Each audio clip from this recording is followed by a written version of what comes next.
he began to notice that there were some things wrong with the structure of the Romans, particularly with family life. He was an advocate for traditional morality. He believed that a man should marry and stay married as long as he could. And even though in his own personal life he wound up having a falling out with his wife and divorcing her and marrying someone else. But he believed he was against adultery, against people running from one spouse to another. Typically, it was said in Julius Caesar's day, and in Caesar Augustus' day also, a woman would marry a man, then she'd leave him after a few years for another, and then leave that one for another. But after many, many years, if she lived that long, she would wind up back with her original husband. Just saying, hey, I never had it better than I had under my original husband, and oftentimes wind up back with her first husband. Well, Julius Caesar tried to stop this. He outlawed adultery. There was a problem going on with parties.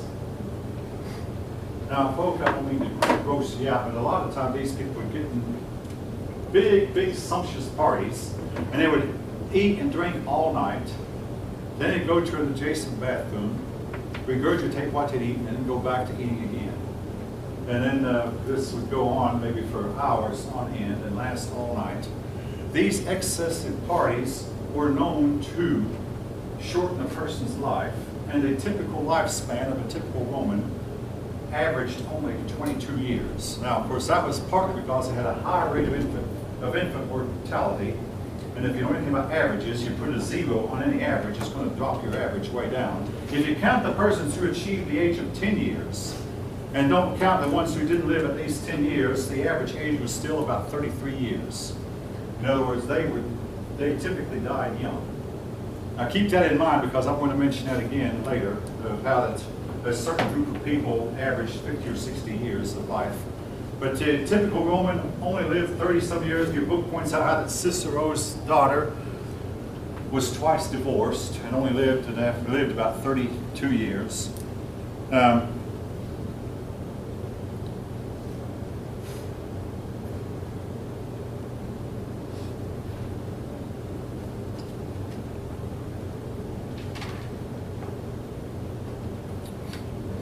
Caesar Augustus had one setback. He made an attempt to go over here and conquer Germany. I mean, after all, they had Spain, they had France, they now had Greece, they had the eastern part of the world, had Mesopotamia, even had Arabia at this point. He went to Germany, and there, for the first time in a while, his Roman legions lost.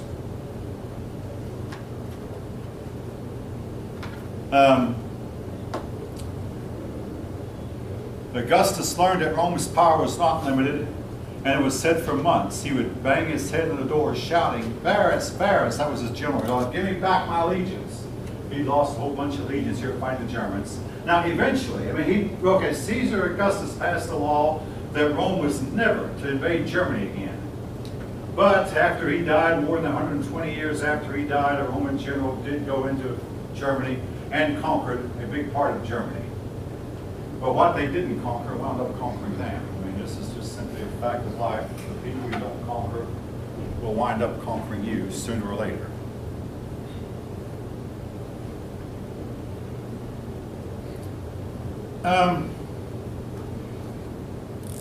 His laws, Caesar Augustus made laws against partying as much as he could. He said that there's a limit to how much a person could spend on parties.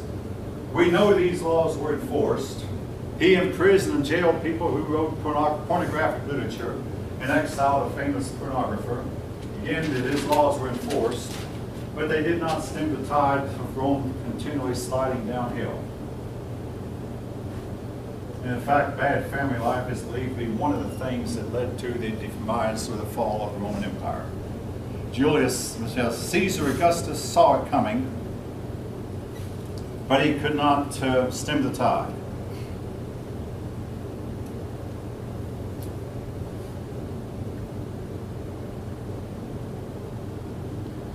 He tried to, tried to stem the tide of immorality, to try to break up families.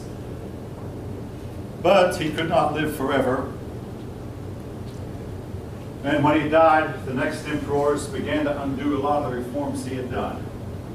Now, there was something else he did that was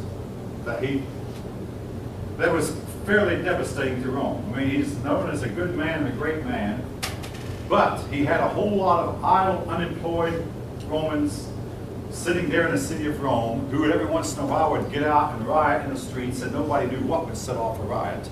It could be anything. He decided the best way to handle these people was to give them entertainment and food, which led to the phrase bread and circuses, which we still have as part of our, you sometimes hear about bread and circuses today. Bread and circuses, in other words, set up circuses, give these people entertainment, feed them, and what happened was the numbers of these people became bigger and bigger, and if they knew they were going to get fed, why would they bother work? So many idle poor people to feed, trade fell off, and eventually this whole thing was to bring the whole Roman Empire down. But people began to depend on the government. Hey, the government will bail us out if we lose everything, so what? The government's going to keep us afloat anyway.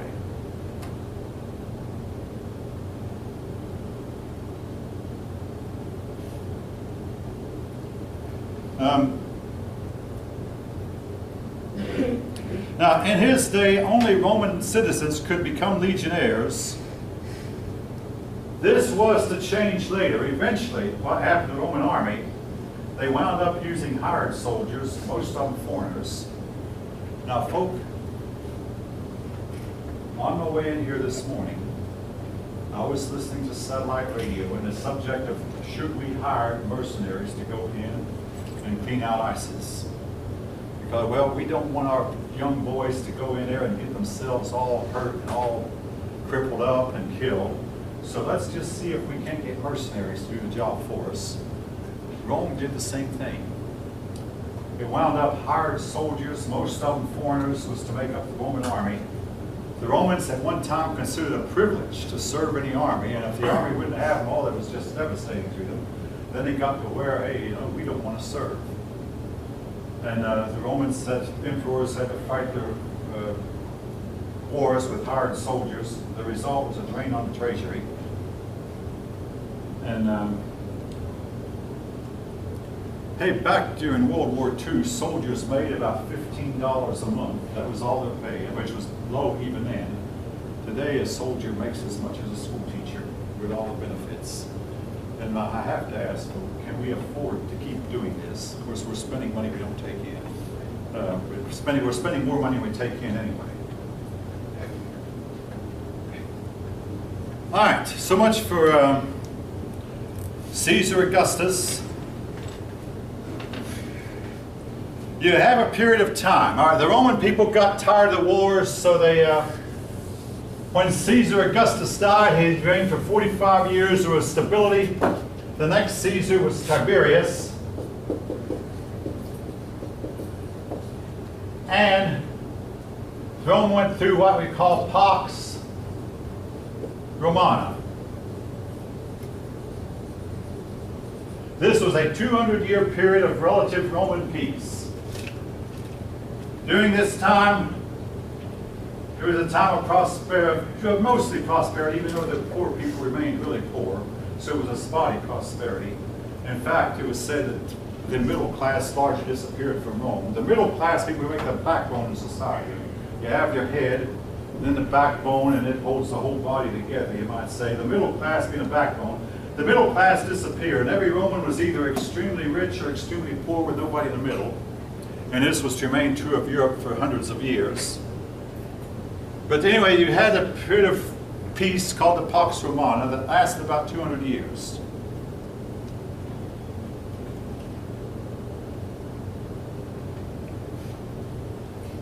And then you had 5 emperors in a row who are known as the 5 good emperors. Before I get to them, though, I must mention someone else. But who, I mean, I just noticed on page, I'm looking at page 133. Pardon me for jumping around a bit, but between the Caesar, Augustus, and 5 good emperors was a really, really bad one named Nero. Yeah, if you see on the multiple choice test, who were the 5 good emperors, and Nero is one of the choices, pick another choice. Nero, when the former emperor died, he was a member of the royal family. The royal family got together to argue who should be emperor. Nero was expecting to be killed. So he was hiding behind some curtains. And they began to search the palace because they decided he was the emperor. When they found him among the curtains, they said, come on to the head room. We decided you're going to be our next emperor. He said, well, I'm an artist. I'm not an emperor. I'm not qualified. No, come on. We decide you're the other man. All right, so Nero was elevated to the status of emperor, even though, as he himself knew, he was really not qualified. Shortly after he took over as emperor, they said, this man, somebody brought him a paper and said, sign here, Your Majesty, this man's been a really bad man and we need your approval to put him to death. And they convinced him that, hey, you must sign this order. This is a really bad man who must be killed. And of course, the man really was bad and should have been killed. Nero said, you mean I have to sign to kill a man? That's right, Your Majesty. It's part of what you have to do as emperor. It's what all emperors, all leaders have to do. He said, oh man, I wish I'd never learned how to write. He signed the execution order. Now, that was his beginning of killing people. He later got to where he could kill people without any impunity. Well, he mixed up art with politics. He got to theater and he was supposedly considered himself a great actor. It reminds me, later on Adolf Hitler was doing the same thing. Adolf Hitler was proud of his artwork, which we today call amateurish. Hitler's paintings were uninhabited. He could not draw the human figure. He would draw buildings, landscapes, no humans in his paintings. But anyway, Nero, during his reign, a huge fire occurred in Rome. Now, folk, if the fire were to occur today, we might have reporters who could eventually get to the bottom of it and find out what actually caused it. But initially, there would be rumors. Just like, there was a case where the 26 people were murdered in a Connecticut elementary school, and the rumors started flying all over the place, and eventually we sorted through it. In the case of the fire at Rome, we cannot tell who started it today. There are people who believe that a Christian man started it. Again, this cannot be proven. Nero, it was said that he was outside of Rome fiddling while Rome burned. But there's another, that's the standard story. There's another story that, no, when he heard that Rome was on fire, he actually went inside Rome and tried to help put the fire out, to direct the operation of getting, yes? Before or after he planned on building the castle? What castle? He built the Pleasure Palace with a part of Rome that did burn down, just so happened to clear the way.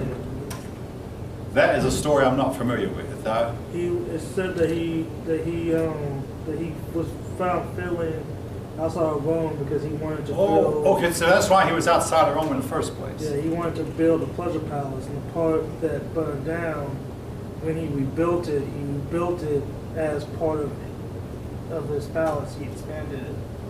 Okay, I didn't know that story. There's all kinds of stories that's going up around Nero. Anyway, Nero realized that he was being blamed for the fire, but instead he turned and blamed the Christians.